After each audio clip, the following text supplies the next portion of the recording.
Next up, a song like no other. Listen to this.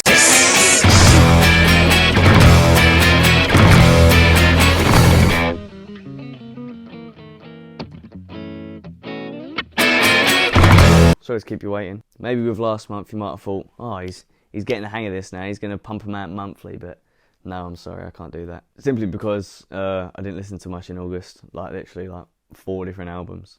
Can't make a video out of 4 different albums. But I've got quite a few this time. I think it's 17, 16. Some good albums here as well. Some bigger names and some interesting stuff going on. So we just get on with it. Maya Hawke, Moss. If you look up the dictionary definition of meh, you will find a link to Maya Hawke's debut album, Moss. The tracks are all very one note, and it's hard to distinguish the tracks in my mind, and the lack of experimentation on this album is pretty painful. The lyrics at some points are actually really corny, like the track Hiatus. This is one of my favourite lines. I want a gym routine, self-obsessed, Harley-dressed teen dream who cares about sunscreen and loves to make me Wilhelm scream. Fun little, like, Hollywood Easter egg. Wilhelm scream.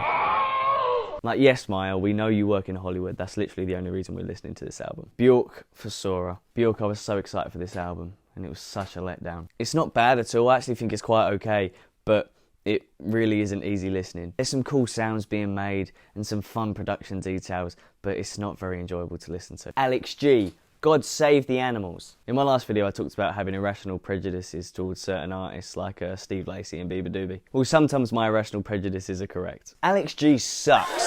No, he doesn't suck, but my expectations are actually really high and they got shot down with this album. I listened to this album twice. First time I hated it, I actually turned it off halfway through, and the second time I liked it a lot more. My favourite tracks are Runner and SDOS. Freddie Gibbs, $, old, $, old, $, eperately. Sold separately. My expectations were so high for you. Pinata, Bandana, Alfredo, all bangers. This is mid. It's mid, it's so mid. Nothing stood out for me at all. So bang average. Not impressed. Not impressed. The Garden, horse shit on Route 66. Crazy how reputation and expectations like affects your view on a certain album. Because I'd say this is around the same sort of quality of Freddie Gibbs' new album. But I'm so much more enthusiastic about this because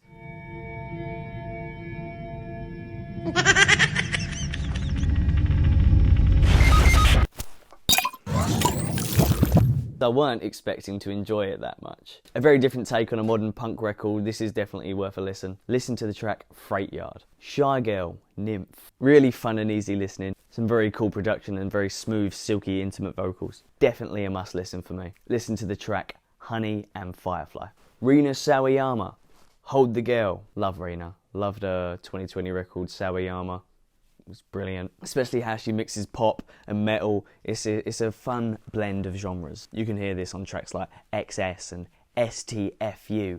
Shut the fuck up. And that carries over to this album, but it's not hitting the same. I found it really hard to engage with this album. Maybe a re-listen is needed, I'm not sure. Listen to Frankenstein and Imagining. Joey Bada, $. Joey Badass 2000. It's really weird to say badass as an English person. Badass.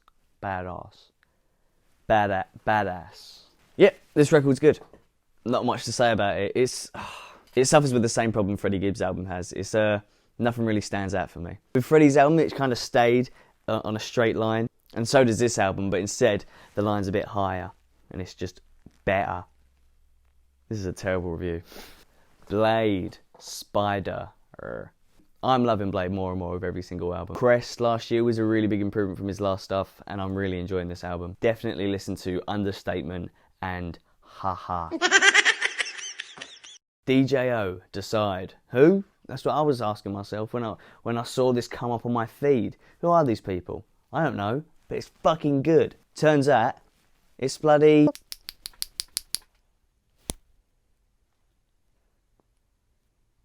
Stranger Things boy. Steve. Turns out it's Steve from Stranger Things. How's that happened? 2 Stranger Things albums in one video. I'm not complaining. I'm complaining about Maya Hawke. That was rubbish. This is good.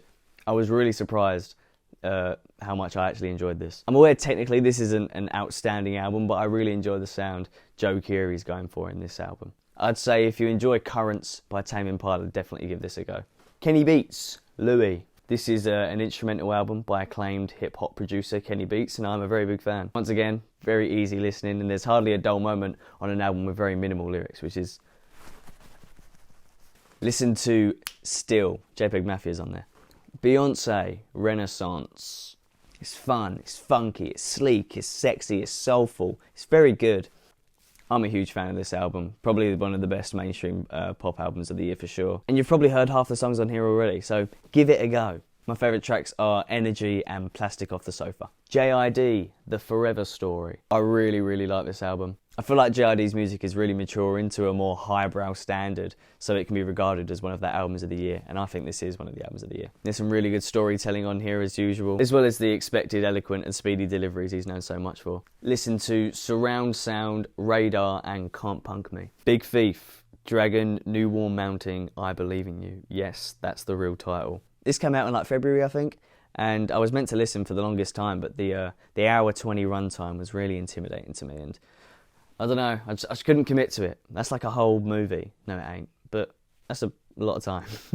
But after some convincing from some online friends, I actually took the leap and listened to it, and boy, am I happy that I did. I said, boy, that wasn't even in the script this time, but boy, was I pleasantly surprised. That's what I've written down. I've written down, boy, was I pleasantly surprised. Who am I?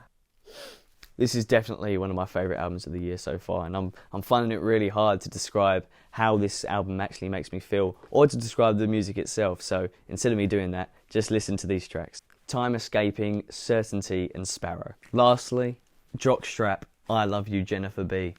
I just realised this is green as well, so might not be there. But this is the Jockstrap vinyl. I'm actually quite embarrassed of my sticker placement.